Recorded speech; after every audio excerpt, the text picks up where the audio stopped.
یہ ایک خوبصورت افسانہ ہے، مہاجبین آصف نے لکھا ہے۔ اس کے ہاتھ میں پکڑا پارسل اور ایک معطر لفافہ غالباً لرز کر ہی تو رہ گئے جب وہ ایک طویل ڈرائیو کے بعد ایک دوست کی مدد سے UK کی ایک معروف اسٹریٹ پر پہنچی۔ نہیں، یہ ایڈریس غلط ہوگا، اس نے دوست کی طرف بے یقینی سے دیکھ کر کہا۔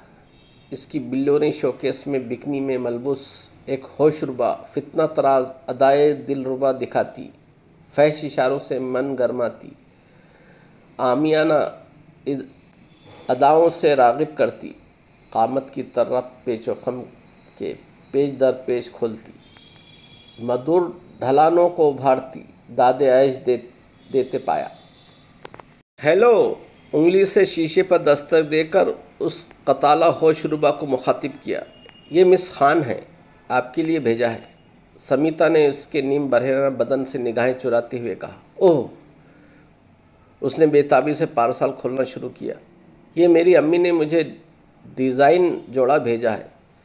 اس کی نشیلی آنکھوں میں نمی تیر گئی۔ دیار غیر میں کوئی ہم زباں مل جائے تو دل کی ایسی ہی حالت ہوتی ہے۔ ابا کے انتقال کے بعد گھر میں امی، 5 بہنیں، ان کے اسکول کالج کے تعلیمی اخراجات، کرائے کا گھر، سب اخراجات، ارے ہاں، امسال ایک بہن کا نکاح بھی کر دیا ہے۔ بس سب کو وقت پر رقم مل جاتی ہے۔ پیسوں کے ماتھے پر حلال حرام کچھ نہیں لکھا ہوتا۔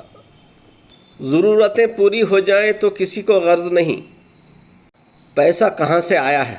بس اگر میری ماں کو پتہ چل جائے تو شاید وہ مر ہی جائے۔ اب تو اپنا نام بھی بھول گئی میں، بکنی پڑ گیا ہے میرا نام۔